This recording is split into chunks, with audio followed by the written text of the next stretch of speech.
Bonjour et bienvenue sur le plateau de Bonjour chez vous. Aujourd'hui, notre thème du jour est comment avoir un cœur entier pour Dieu. Bonjour à tous. Bonjour à nos invités.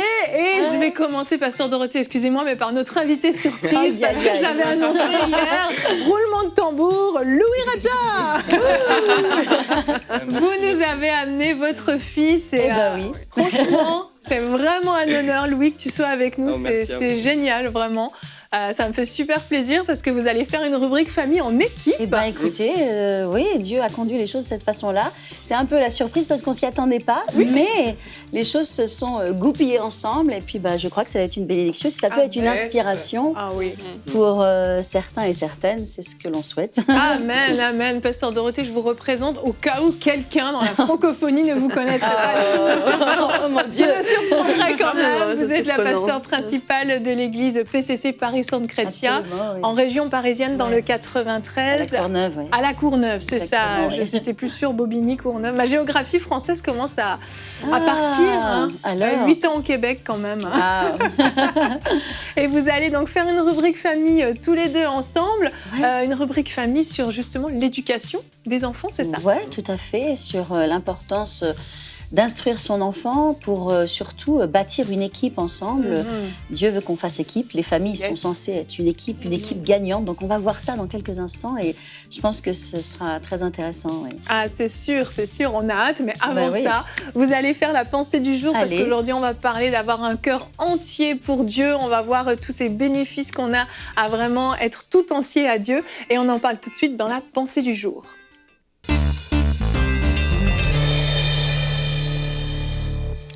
Alors la pensée du jour, c'est un moment spécial justement pour vous encourager et j'ai 3 minutes pour vous mettre en feu aujourd'hui de sorte que vous ayez un cœur entier à l'Éternel. C'est vrai que Dieu nous appelle à avoir un cœur entier. Et hélas, on rencontre souvent des personnes dans le corps de Christ qui ne sont pas entiers à l'Éternel et ça se voit dans leur façon d'être, dans leur façon de parler, parfois même aussi dans leur façon de servir. Or, Dieu mérite tout notre cœur, toute notre attention, toute notre énergie. Et c'est vraiment le premier commandement que Dieu nous donne et on va voir ça ensemble. J'ai quelques versets que j'ai en réserve pour vous encourager et pour que vous puissiez justement travailler sur votre cœur et sonder votre cœur, vérifier ce qu'il y a à l'intérieur de votre cœur pour que vous puissiez justement avoir un cœur entier à l'Éternel. On ne veut pas servir Dieu à moitié parce que le Dieu que l'on sert est un grand Dieu, est un Dieu qui est digne de recevoir vraiment le meilleur de nous-mêmes. Et pour cela, pour avoir le meilleur de nous-mêmes, il doit avoir surtout le meilleur de notre cœur. Alors, le cœur, c'est vraiment très important pour Dieu et Dieu regarde notre cœur et justement, ce cœur entier, il va faire la différence dans notre façon de le servir, dans notre façon de marcher avec lui. Et moi, ce que je veux en qualité de pasteur, c'est que je veux que tous mes gens, et pas seulement mes gens, mais encore tout le corps de Christ, tous les chrétiens soient vraiment en feu, en flamme, qu'ils aient un cœur entier. Et on voit que, en fait, dans la vie des gens, il y a beaucoup de problèmes et de circonstances qui viennent dans leur vie simplement parce qu'ils n'ont pas un cœur entier ou suffisamment entier envers Dieu. Il y a ce livre de Osée qui est vraiment un livre dans lequel Dieu traite de l'esprit rétrograde et donc Dieu parle à son peuple et puis il y a un verset que j'ai relevé, c'est un verset que je connais qui me touche beaucoup, Osée 7, 8 qui parle donc du peuple d'Israël et Dieu se plaint en fait et il dit « Éphraïm se mêle avec les peuples ». Éphraïm est un gâteau qui n'a pas été retourné. Alors, qu'est-ce que c'est un gâteau qui n'a pas été retourné ? C'est un gâteau qui a été cuit d'un côté, puis pas de l'autre.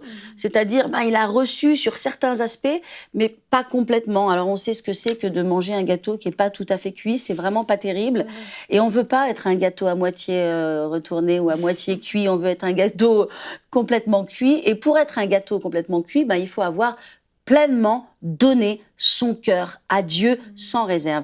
Et justement, j'aimerais rappeler quelques versets qui sont importants dans Deutéronome 6, dans lesquels tu aimeras l'Éternel, ton Dieu, de tout ton cœur, de toute ton âme, de toute ta force. Donc, c'est ce tout, de tout mon cœur. Ça, c'est très important. Si on regarde Deutéronome 30, l'Éternel, ton Dieu, circoncira ton cœur et tu aimeras l'Éternel, ton Dieu, de tout ton cœur et de toute ton âme, afin que tu vives. Si on a encore quelques instants, il est écrit que dans le psaume 119, « Donne-moi l'intelligence pour que je garde ta loi et que je l'observe de tout mon cœur. » Amen. Amen. Psaume 111, « Je louerai l'Éternel de tout mon cœur. » Psaume 119, « Je te cherche de tout mon cœur, ne me laisse pas m'égarer loin de tes commandements. » Donc, voilà, il y a de nombreuses paroles, en fait, qui nous exhortent dans ce sens-là. Et notamment, un roi qui dit, à l'époque de la vieillesse de Salomon, « Ces femmes inclinèrent son cœur vers d'autres dieux, et son cœur ne fut point entier, ne fut point tout entier à l'Éternel, son Dieu, comme l'avait été le cœur de David, son père. » Donc, l'importance de garder son cœur et de s'assurer que notre cœur, il est entier. Donc, ayez un cœur entier envers l'Éternel, votre Dieu. Amen. Voilà la pensée du jour aujourd'hui.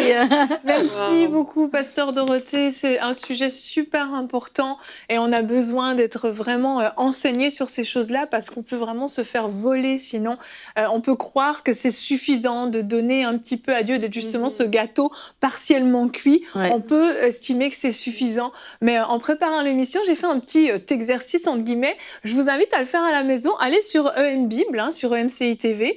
Et puis, j'ai tapé simplement « cœur entier » dans la version Louis II 21. Et en fait, il y a une liste de versets où on voit ces hommes qui ont eu, pour certains, un cœur entier pour Dieu et on en voit les bénéfices, et d'autres qui n'ont justement pas eu un cœur entier pour Dieu et on voit comment ça a fini. Et effectivement, Pardon ? Tu m'as imité. T'as fait la même chose ? Oui. T'as vu ça aussi ? Il y a beaucoup de rois, en fait. Oui, c'est ça. La liste des rois. Exactement. Tout est avec le cœur. Exactement. Son cœur n'était pas entier, son cœur était entier, son cœur n'était pas entier, il n'a pas suivi comme les voix de son père. C'est exactement ça. Vraiment ça. Super. Tout à fait. Tu voulais Moi, c'est ça qui m'a frappée. Ce Ouais. qu'elle dit, c'est que t'as des rois où tu vois, il a marché avec un cœur tout entier pour Dieu, il a enlevé les abominations, il a fait telle chose. Et puis, t'as d'autres qui n'ont pas du tout marché avec un cœur entier pour Dieu. Et moi, ça m'a vraiment fait réfléchir. Je me disais, waouh, le cœur entier va avec certaines choses, en fait, qu'on pourra parler tout au long de l'émission. Mais un cœur entier te pousse vraiment à faire des choses pour Dieu. C'est un cœur engagé. Amen, amen. Et on va regarder notre verset du jour. On va voir ce que Dieu pense de tout ça. 2 Chroniques 16 au verset 9. « Car l'Éternel étend ses regards sur toute la terre pour soutenir ceux dont le cœur est tout entier à lui. » J'aurais dû trouver ce verset. Oui, j'étais fière de moi, j'avoue. Je me suis dit, je pense que Pasteur Dorothée l'aura dans sa pensée, mais non, je suis contente. C'est bien les choses. Ce verset est super. Il est puissant, vraiment. Il est extraordinaire, ce verset, pour soutenir ceux... Donc Dieu va soutenir ceux dont le cœur est entier à lui. Amen. Alléluia. Amen. Et on le voit avec David, justement, qui lui était l'exemple de celui qui a eu un cœur tout entier à Dieu. Malgré ce qui s'est passé, on connaît sa faute avec Bathsheba, malgré ça, son cœur est resté entièrement attaché à Dieu. Absolument. Et il a gardé finalement ce grade, entre guillemets, je ne sais pas comment le dire, ce statut d'enfant de Dieu qui avait un cœur entier à Dieu, malgré sa faute. Et ça, c'est quand même extraordinaire de voir que tout part du cœur, en fait. C'est vraiment là que ça se passe. C'est la première zone à traiter. Oui. La première zone à sonder, à garder, à protéger. Oui. D'ailleurs, la parole de Dieu nous dit « Protège ton cœur, garde ton cœur plus que toute autre chose, car c'est du cœur que sortent toutes les sources de la vie. » Donc les sources positives, puissantes de vie, de force, de zèle, pour accomplir des exploits, des grandes choses pour Dieu, mais aussi toutes les sources aussi, qui peuvent être les sources négatives, le fait de laisser des idoles, des péchés, laisser la porte à un certain nombre de choses, parce que finalement, notre cœur, il n'est pas si entier, donc on se permet un certain nombre de choses. On manque de cette rigueur, de ce feu aussi, parce que c'est un feu dans notre cœur. Donc. Exactement.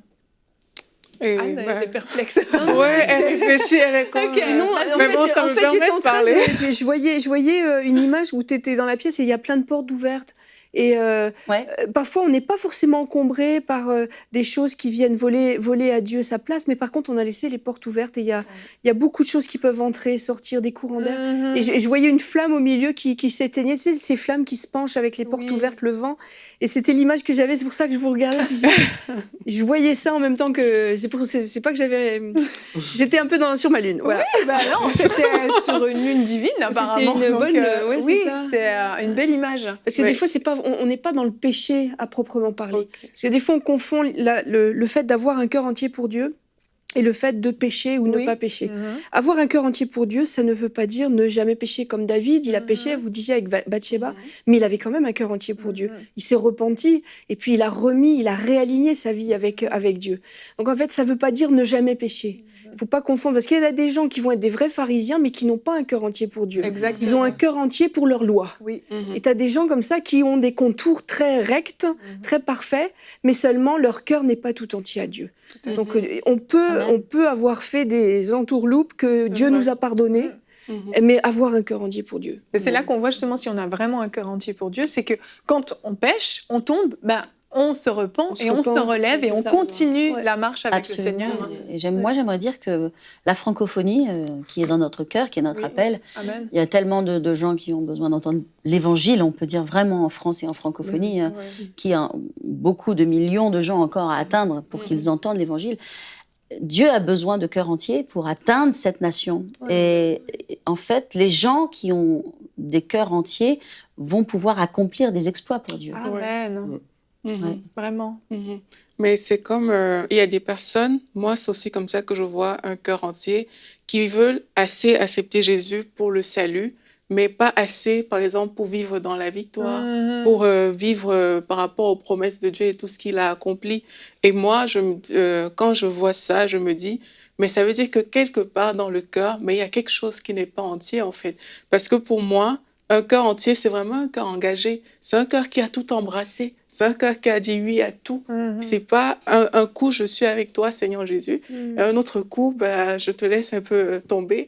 Mais c'est vraiment un cœur qui a tout pris, en fait. C'est un cœur qui a accepté que Jésus est mort à la croix pour ses péchés. Mais c'est un cœur qui accepte de mener cette vie, en fait, que tout simplement Dieu attend de chacun de nous. Mais par amour pour le Seigneur. C'est un cœur qui aime Dieu, au point de se dire, mais Seigneur, oui, je veux aller avec toi, aller dans ton sens et faire tout ce que tu veux, en fait. Ce cœur-là, même s'il commet des erreurs, bien sûr, il se relève et il continue comme on est. Amen, amen. C'est ça, c'est vraiment, c'est un abandon, finalement, total à Dieu, un abandon de ses projets personnels aussi, de tous ses plans, de tout ce qu'on veut, et se soumettre pleinement à Dieu en disant, Seigneur, mon cœur t'appartient. Mon cœur t'appartient et parce qu'il t'appartient, il est entièrement attaché à toi parce qu'il n'y a de place que pour les choses que tu affectionnes, les choses qui comptent pour ton royaume. Et ça influence en fait tout dans notre vie. Si on a un cœur entier à Dieu, ça va influencer nos actions, nos décisions, ça va influencer nos fréquentations, ça va influencer notre manière de penser, notre manière de comprendre la parole de Dieu, notre manière de prier, d'être à l'écoute de Dieu. Et je pourrais ne pas reprendre mon souffle. Et c'est extraordinaire, ça change toute notre vie en fait. Et je dirais que ça peut aussi influencer Dieu. Parce que si on regarde comment David a été choisi, Samuel est entré dans la maison d'Isaïe et il lui a dit non, ne regarde pas à sa force, ne regarde pas à sa beauté, ne regarde pas à sa stature, parce que l'homme regarde à l'extérieur, à ce qui frappe aux yeux, tandis que Dieu regarde au cœur. Donc ça va influencer Dieu dans ses choix, des personnes qu'il va choisir, sur lesquelles il va mettre son onction, sur lesquelles il va mettre son appel, sa mission, par le cœur. Et je pense que Dieu connaît notre cœur, même dès notre plus jeune âge. Il y a des gens qui ont été choisis dès leur plus jeune âge par Dieu. Et Dieu a vu un cœur. Quels sont les critères de Dieu? Comment est-ce que Dieu voit l'état de notre cœur? Je ne sais pas. Je n'ai pas sa loupe à lui. Mais lui, il est capable de voir, de discerner, d'appeler, de choisir des gens, de dire c'est mon homme, c'est ma femme. Même déjà très jeunes. Et on a besoin aussi de mettre les jeunes en feu pour Dieu. Exactement. Qu'ils aient un cœur entier pour Dieu dès leur plus jeune âge. Et justement, j'étais en train de penser à votre fils, à Louis, qui est avec nous. Et hier, on a eu l'occasion d'échanger et j'ai vraiment vu ton cœur entier pour Dieu, justement. Et tu disais combien ça t'avait gardé, justement, des attraits du monde et de toutes ces choses. Oui, je me rappelle quand j'étais petit à la Super Church, j'étais jeune. En fait, la Super Church, c'est... l'école du dimanche. Voilà, l'école du dimanche chez nous. Et il y avait un message qui m'avait marqué sur le cœur, sur David. L'importance du cœur, que c'est du cœur d'où viennent toutes les sources de la vie. Et depuis ce message, depuis ce jour, depuis jeune, j'ai prié, j'ai dit, Seigneur, à chaque fois que je prie, Seigneur, donne-moi un cœur comme David. Wow. Donne-moi un cœur selon toi. Et c'est vrai que le cœur, c'est la première chose à traiter, c'est la première chose à garder, parce que la plupart des gens, on voit qu'ils sont en feu, en flamme pour Dieu, parce que ça vient du cœur et c'est pas un accord mental, c'est pas c'est pas, comment dire, une croyance mentale, c'est vraiment du cœur, et on voit les gens dans le futur, quand ils ont persévéré, quand ils ont gardé, 20 ans, 30 ans plus tard, on voit qu'ils sont toujours là à faire le ministère de Dieu dans la gloire ou pas dans la gloire. Et c'est parce qu'il y a une flamme qui brûle dans leur cœur. Et ce feu, cette flamme qui vient du cœur, c'est lorsque on rencontre Dieu, je pense. Oui. Que c'est vraiment lorsque l'on a une rencontre avec Dieu, lorsqu'on a un moment avec Dieu, lorsque l'on a vraiment une révélation de Dieu, que là, il n'y a rien qui peut nous déstabiliser, que là, on connaît la vérité, on sait ce que c'est le vrai amour. C'est vrai. Et c'est très vrai, c'est ça. Et ce que tu dis, c'est super important parce que parfois, justement, on n'a pas ce cœur entier pour Dieu parce qu'on n'a pas fait vraiment cette rencontre avec Dieu, ce cœur à cœur avec Dieu, où justement, on a vraiment dit, voilà, je te donne les clés de ma vie. Mon oreille avait entendu parler de toi, maintenant mon œil te voit. Oui. Job a fait une rencontre avec Dieu et il s'est dit, tu es bien différent de ce que je pensais, mais là, il faisait une vraie rencontre. C'est ça. Avec Dieu. Et c'est vrai, Louis, c'est cette rencontre qui nous change, en fait, et qui fait qu'on se donne. Ouais. Exactement, et c'est vraiment nécessaire, et il ne faut pas passer à côté de ce privilège qu'on peut avoir. Et à la maison, je veux vraiment vous encourager, si ce qu'on a dit vous a interpellé, vous a dit, mais moi, je n'ai pas l'impression que mon cœur soit entièrement à Dieu.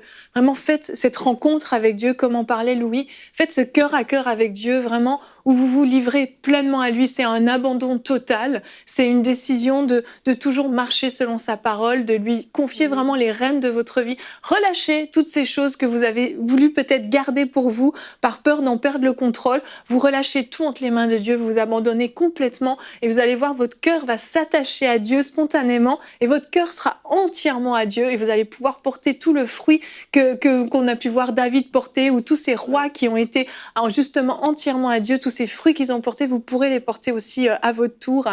Et on va passer maintenant à la rubrique famille, si vous le voulez bien. On va voir justement combien l'éducation de nos enfants est importante pour que justement leur cœur soit entièrement attaché à Dieu dès le plus jeune âge. Donc on enchaîne tout de suite avec la rubrique famille.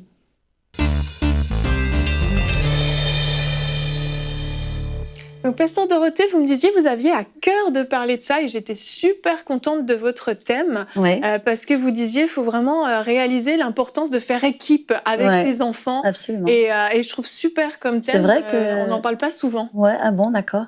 C'est vrai qu'avant de définir le thème, quand j'ai commencé à penser à ce thème, je ne savais pas que mon fils serait avec moi, et encore moins sur le plateau, ni au Canada, et sur le plateau. Donc, écoutez, c'est super, je suis très contente. Et très contente de parler de ce sujet parce que j'aimerais encourager les parents, tous les parents. Et pour certains parents, parfois, c'est pas facile. Ils comprennent pas trop leur enfant. Ils savent pas trop comment s'y prendre. Ils ont eu eux-mêmes un passé, une éducation où leurs parents ont été d'une certaine façon avec eux. Et ils reproduisent certains modèles. Moi, je pense qu'il faut reproduire le modèle de Dieu, bien sûr, avec surtout la sagesse et l'intelligence que Dieu nous donne. Premièrement, on a des enfants, Dieu nous donne des enfants, ce sont des cadeaux. C'est une grâce, il faut le réaliser, et c'est un ministère. Être parent est un ministère à part entière. Donc, bienvenue à vous tous dans le ministère. Effectivement. Et vous savez, notre premier ministère, c'est notre mari ou notre femme. Et nos enfants, c'est notre famille. Dieu a la première place. Notre premier ministère, c'est de servir notre famille et après d'aller atteindre le monde. D'aller, bien sûr, gagner les âmes. Et on ne veut pas seulement partir gagner les âmes et perdre notre famille. Je sers Dieu, vous aussi. Voilà, c'est important de le dire. On ne peut pas partir au fin fond de la planète. Et puis... Voilà, on a un ministère, on doit trouver des moyens pour balancer les choses, pour équilibrer en français les choses, de sorte que voilà, on puisse faire ce que Dieu nous appelle pour nos enfants et aussi faire l'œuvre de Dieu. Alors, il faut trouver cet équilibre entre les deux. J'y travaille. C'est pas évident. On va voir si mon fils, ce que lui aura à dire à ce sujet. L'heure de vérité. Il va tout dire. Je suis sur le grill. C'est risqué de l'avoir sur le plateau. Je vous laisse continuer. Vous pouvez continuer. En tout cas, moi, j'aimerais dire aux parents l'importance, vraiment, c'est mon sujet, de développer une bonne relation avec votre enfant. On a un verset de la Bible, le Proverbe 22, qui nous dit, qu'on connaît, instruis l'enfant dans la voie, selon la voie qu'il doit suivre, et quand il sera vieux, il ne s'en détournera pas. Comment instruire l'enfant sur la base d'une relation qui n'est pas une bonne relation? Oui. Ou qui n'est pas une relation qui va bénir l'enfant, qui va construire, bâtir, édifier, fortifier l'enfant. C'est-à-dire qu'on ne peut pas juste, et là je m'adresse au côté religieux, voilà, de cette façon de prendre ce verset et d'instruire son enfant. À la dure un peu. Absolument, je l'instruis. Non mais attendez, l'enfant, il est câblé pour l'amour. Oui. Nous sommes des êtres câblés pour l'amour. C'est-à-dire que nos réactions, les réactions de notre cerveau, les réactions de notre être, de notre cœur, notre fonctionnement même humain de corps, d'émotions, etc., est totalement sur la fréquence de l'amour. Oui. Donc, quand je reçois de l'amour, on me parle avec amour, on prend soin de moi, etc., dans l'amour, je vais réagir, je réagis positivement, etc.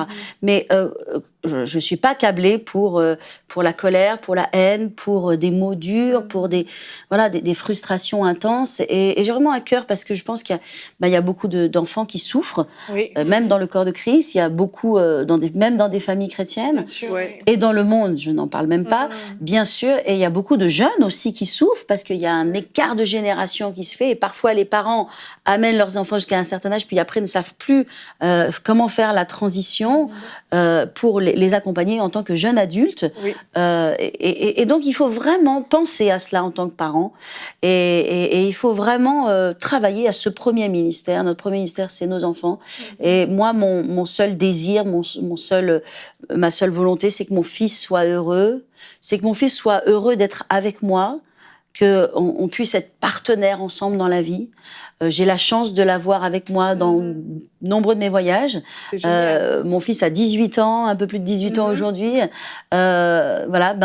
Ce qui est super, c'est que on fait tellement de choses ensemble et c'est pas par contrainte. Il a le désir de les faire avec moi, donc je pense que je dois avoir quelques bons points. mais c'est super, c'est super que mon fils, il soit rien qu'avec moi dans ce voyage. C'est vrai qu'on s'attendait pas à être sur ce plateau, enfin pour lui, pour sa part, mais c'est super quoi. De ce que il y a des enfants, ils ont pas envie d'être avec leurs parents. C'est vrai. Mais moi je dis, ton père, ta mère doit être ton meilleur ami. Ton meilleur ami ne doit pas être à l'extérieur de la maison, il doit être à l'intérieur de la maison. Amen, amen. Ton meilleur confident, ton meilleur partenaire dans la vie, celui que tu auras toute ta vie, c'est ton père, ta mère, ton meilleur ami, ton meilleur partenaire, ça doit être celui qui est avec toi. Et c'est bien d'avoir des amis à l'extérieur, et tous les jeunes et tous nos enfants, ils ont des amis à l'extérieur, bien sûr, mais leur meilleur ami doit être, pour moi, selon moi, et c'est comme ça que je bâtis et j'essaie de bâtir ma relation. Et c'est comme ça que je veux être pour mon fils aujourd'hui et demain, et à tout âge et à tout stade de sa vie. Bien sûr, un jour, il sera marié, et voilà, il y a un statut différent. Mais je veux être là pour lui. Et je peux vous dire que vous avez réussi, parce qu'hier, Louis, on parlait, et tu m'as dit, ma mère, c'est ma mère d'abord, bien sûr, mais c'est ma meilleure amie, c'est ma partenaire, et on forme une équipe. C'est vrai. Donc, mission accomplie. Ah, d'accord. Tu veux nous en parler un petit peu, justement, de cette relation que vous avez, on va pas aller dans les choses personnelles bien sûr, mais un exemple pour qu'on voit comment ça peut fonctionner dans le quotidien. C'est vrai que très tôt, en fait dans ma famille, on était une petite famille de 3, et donc ce qui était bien, ce qui nous a aidé à former une équipe, on était vraiment consolidé, c'est qu'il n'y avait pas le monde des enfants et le monde des adultes. Bien sûr, j'avais mes parts où je m'amusais, je rigolais comme un enfant et j'ai vécu une belle enfance, mais j'étais pas mis à part. Par exemple, pour tout ce qui était spirituel, mes parents très tôt, ils me parlaient, on priait ensemble sur des sujets, lorsqu'on avait des avertissements spirituels. Et j'étais pas mis à part. Très tôt, j'ai été impliqué dans ce monde, dans le monde de l'Église, et mon cœur, au fur et à mesure d'être impliqué, était dans l'Église, était dans les choses de Dieu. Et on a formé une vraie équipe. Et aujourd'hui encore, on parle tout le temps de ministère, on parle tout le temps de choses, et on est tout le temps en train de communiquer parce que très tôt, cette communication a été établie. Et pour moi, je pense que c'est l'une des choses fondatrices, c'est la communication, impliquer les enfants dans ce que l'on aime et s'impliquer, et les parents aussi qui s'impliquent dans ce que l'on aime. Donc moi, quand j'étais petit, j'étais fan des animaux. Bon, ma mère aussi était fan des animaux, mais elle aussi a été avec moi. On allait parfois au zoo et on partageait chacun nos passions. Et donc, au final, il n'y avait pas de frustration, il n'y avait pas de rejet dans la famille.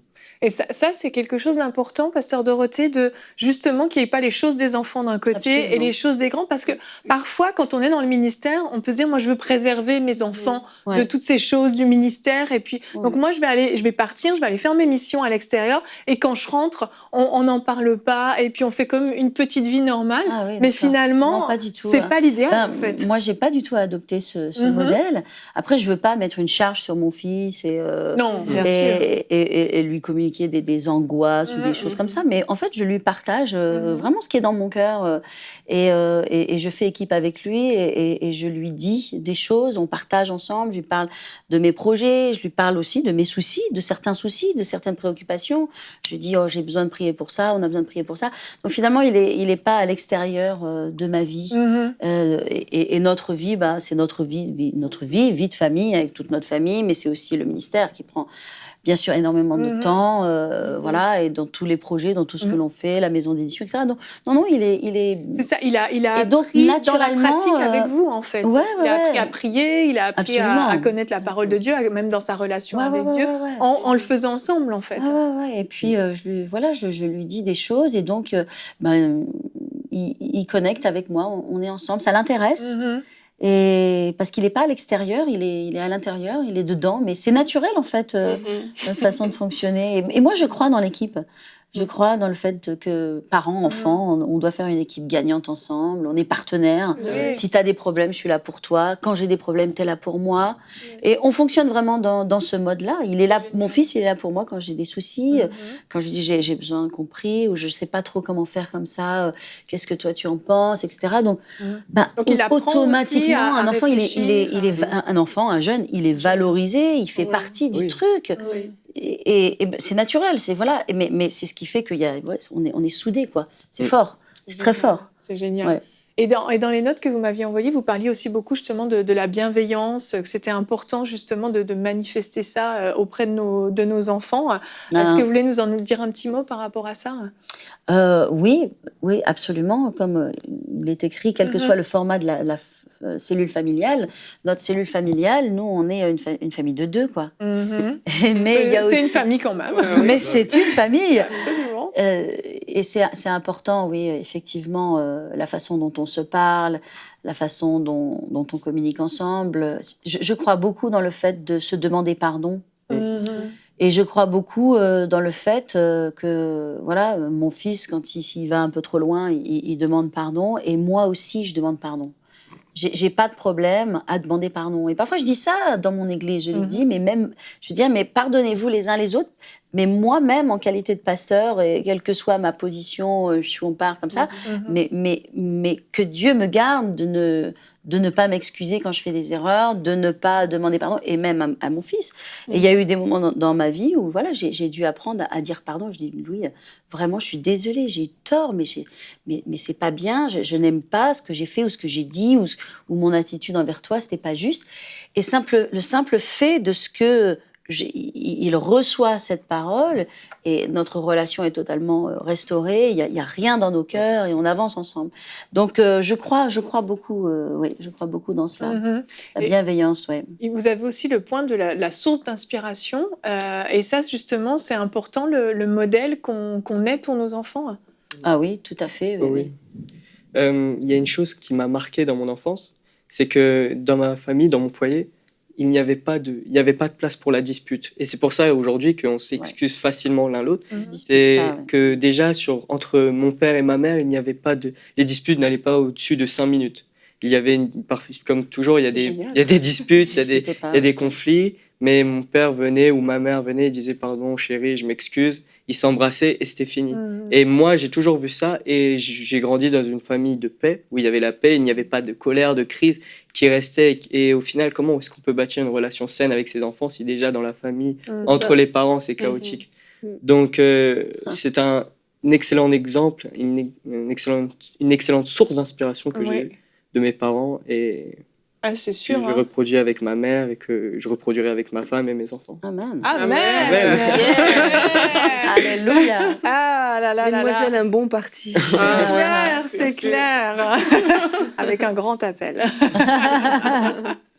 Je vous laisse continuer, Pasteur Dorothée. Oui, en tout cas, oui, je veux juste rebondir sur ça avec un verset qu'on connaît tous, qui est dans Colossiens, dans lequel Paul dit « Père, n'irritez pas vos enfants de peur qu'ils ne se découragent. » Donc c'est vrai que c'est important, il y a des limites avec nos enfants, de ce qu'ils peuvent prendre, de ce qu'ils peuvent tolérer, de ce qu'ils peuvent accepter. Et il faut faire attention qu'ils ne bâtissent pas de l'amertume envers nous. Vous savez, l'amertume, c'est quelque chose de silencieux. C'est quelque chose qui évolue dans le cœur de façon silencieusement. Et parfois, on pense, nos enfants, ça va, ils vont à l'école, ils font leur vie, Mais moi, je dis, parents, entrez dans la tête de vos enfants et entrez dans le cœur de vos enfants. Aujourd'hui, dans la génération dans laquelle on est, nos enfants sont connectés à YouTube, sont connectés à Internet, sont connectés au monde, ils vivent tellement de choses. Il y a tellement de harcèlement et je ne sais pas si on aura le temps d'aborder ce point, mais c'est un point qui me touche énormément dans le cœur. Vous pouvez en parler. Le harcèlement touche plus d'enfants qu'on ne peut le penser. Et tout aussi chrétien que l'on puisse être, on doit vraiment, vraiment veiller sur nos enfants. Parce que le harcèlement est à un tel niveau, déjà dans l'école, je veux dire, que déjà, premièrement, il ne doit pas être dans la famille. C'est vrai. Le premier lieu où l'enfant doit évoluer paisiblement. Et moi, je crois qu'on peut tout dire à un enfant. On peut tout lui expliquer, on peut lui dire, passe pas 2 heures sur ton Internet, fais pas ci, fais pas ça, fais attention. Il y a eu un moment, mon fils aimait bien les jeux vidéo, etc. Je lui dis, d'accord, mais tu vois, regarde, je t'explique. Il y a des risques comme ça, il y a une pédagogie. Donc, tu vois, tu comprends, parce que, donc, si tu fais, j'aimerais que tu fasses dans ce créneau, Donc, j'interdis pas, on n'est pas dans l'interdiction, mais on est dans l'explication. Et je pense que le foyer, la cellule familiale ne doit pas être un lieu d'harcèlement. Et notamment parce que à l'extérieur, il y a un niveau d'harcèlement qui est énorme. Et moi, je dis aux parents, mais j'avais une discussion hier. Hier avec un parent et qui est un parent chrétien et qui aime ses enfants, etc. et qui n'avait pas vu le harcèlement que vivait son enfant, son fils. Ça arrive souvent, ça. Exactement. Et moi, je dis aux parents, vous devez voir les symptômes. Parce qu'en fait, il y a des symptômes au harcèlement. Et lorsqu'un enfant ou un jeune commence à décrocher de façon scolaire, alors il avait sa petite vie scolaire qui était tranquille, il commence à décrocher. Quand il commence à être angoissé, il ne veut pas aller à l'école. Il devient malade quand c'est le moment d'aller à l'école, ou des choses comme ça. Il faut, et il ne s'agit pas de dire à son enfant, oui, t'es paresseux, pourquoi tu ne veux pas aller à l'école, Il faut aller analyser derrière. Et moi, je dis, mais voilà, il faut donner des outils aux parents, les sensibiliser pour qu'ils découvrent finalement, qu'est-ce qui se passe, parce qu'ils disent rien, les enfants, mais ils disent rien. Non. Et une des raisons pour lesquelles ils disent rien, c'est qu'ils veulent protéger leurs parents. C'est vrai. Ils veulent pas que leurs parents s'inquiètent, ils veulent pas que leurs parents aient un fardeau de plus. Et si un peu c'est une mère célibataire et que voilà, c'est déjà difficile la vie, on veut pas dire, on veut pas charger. Ah, Seigneur. Mais donc voilà, moi je veux faire ce point sur ce harcèlement, dire c'est beaucoup, beaucoup, beaucoup plus fréquent que ce que l'on imagine. Ça peut toucher nos enfants et on a besoin de vérifier les choses plutôt que de réagir comme ça, d'aller creuser, se poser les vraies questions. C'est vrai. C'est vrai. Et le harcèlement à la maison, ça peut se faire sous des formes différentes qu'on ne pourrait pas prétendre que c'est du harcèlement, c'est ça? Et les parents. Exactement. Donc, vous parliez du fait d'interdire, par exemple, trop de rigidité, trop d'agressivité dans les façons de donner. Ça, c'est du harcèlement aussi. Et ça peut être mal vécu aussi pour les enfants, au même titre qu'un harcèlement scolaire, par exemple. Un harcèlement à la maison, ça peut faire des dégâts aussi? Ah oui, je pense. Oui. Ben, c'est là, sûrement, où ça fait le plus de dégâts, parce que la maison, c'est le cœur, ça touche au cœur. Tout se dit, tout s'explique. Voilà. Enfin, tout peut se faire, je veux dire, excusez-moi. Tout peut se faire, mais en expliquant, en dialoguant. Nos enfants, vous savez, il y a une étude statistique qui a été faite auprès des enfants. Quel est le besoin premier des enfants? Donc, ils ont été interrogés sur un panel d'enfants. Et le besoin numéro 1 qui est arrivé au propos des enfants, c'est qu'ils ont besoin que leurs parents les écoutent. Oh, waouh! Ils n'ont pas besoin de plus de jouets, ils n'ont pas besoin de plus de Game Boy ou Box ou je ne sais quoi, là. C'est Game Boy, plus la bonne génération. Louis, viens au secours de ta mère. Ils n'ont pas besoin, ils ont besoin d'avoir des parents qui les écoutent. Donc un parent qui s'assoit avec son enfant, et qui va manger avec son enfant, qui prend un temps privilégié avec son enfant, qui lui dit « parle-moi » et qui échange et... Voilà. Et puis, vous savez, des fois, les parents, ils savent pas trop s'y prendre. Donc, ils disent à leurs enfants, parle-moi par l'enfant. Puis l'enfant, il est muet. Il est muet, pourquoi? Parce que comme le parent n'a pas l'habitude de partager son cœur, lui n'a pas l'habitude de partager son cœur. Mais parfois, quand le parent, il ouvre son cœur en disant, tu sais, moi, dans ma vie, je passe par ci, par ça, c'est un peu difficile et tout. Ben, voilà, ce serait bien compris ensemble, j'ai besoin... Voilà, il peut partager des choses. Alors, comme le parent, il commence à partager ce qu'il vit, lui, il n'est pas dans le monde des parents et le monde des enfants, l'enfant va commencer à partager aussi ce qu'il vit, ce qu'il ressent.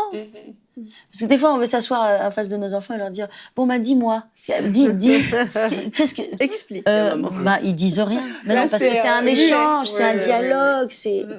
Et c'est quelque chose qui se crée dans la durée. Faut le bâtir, en fait. Faut pas non plus s'attendre à ce que ça se passe du jour au lendemain. Si à la maison, vous avez peut-être pas cette relation avec vos enfants et vous dites, allez, je vais commencer aujourd'hui. C'est bien commencer aujourd'hui, mais faut y aller petit à petit. C'est ça se construit, comme vous dites.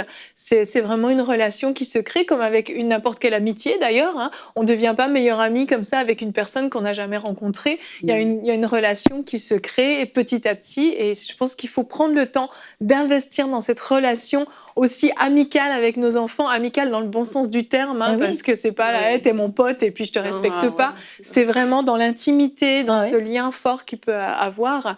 Et vous avez vraiment su le faire avec Louis.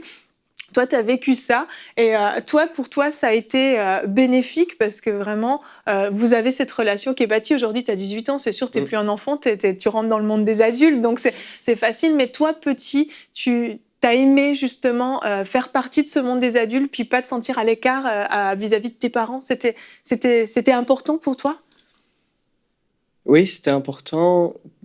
Aussi le fait que lorsqu'ils me partageaient leur cœur, leurs soucis, comment faire, leurs questions, qu'ils respectent aussi ma prise de parole et que quand je leur dis pourquoi pas faire comme ci, pas faire comme ça, même si c'était peut-être à l'époque, quand j'étais jeune, un peu, simplifié peut-être. Simplifié ou assez surprenant. Mais ils ont toujours respecté, ils n'ont pas dit « Ah, mais c'est bête ce que tu dis ». Et je me serais refermé et j'aurais plus parlé et j'aurais dit « Ah oui, je suis qu'un enfant ». Mais ils ont toujours respecté ma parole et aujourd'hui, on parle toujours, parfois, je lui demande comment faire ci, comment faire ça. Elle me donne des conseils. Parfois, c'est moi, je lui donne des conseils, des paroles. Elle me donne d'excellents conseils. Wow. Excellents conseils. Et ça s'est bâti sur le temps et d'apprendre d'eux et eux aussi qui m'écoutent. Et c'est vraiment la communication, c'est très important. C'est excellent, c'est formidable, vraiment. Merci pour cette belle source d'inspiration que vous êtes tous les deux. Merci, Pasteur Dorothée, pour tous ces conseils aux parents, vraiment. Ce travail en équipe. Je pense que pour certains, c'est quelque chose de nouveau que vous avez apporté. Pas pour tout le monde, mais pour certains, vraiment. Je peux faire équipe avec mes enfants. On peut prier ensemble, on peut partager des choses importantes aussi, pas juste du superficiel. C'est vraiment important. Donc, merci d'avoir pris le temps de nous en parler. Et Louis, merci d'être venu témoigner aussi de cette expérience avec tes parents, ce que tu as vécu, la relation avec ta maman aujourd'hui. Je trouve ça génial que tu aies pu venir sur le plateau. Vraiment, merci beaucoup. Merci à vous. Et je vous le dis en exclusivité, dans quelques semaines, vous allez retrouver Louis également dans la rubrique C'est mon histoire. Donc, va falloir être attentif les prochains vendredis parce que Louis, tu vas venir nous parler sur le plateau de C'est mon histoire. Donc, je suis super contente.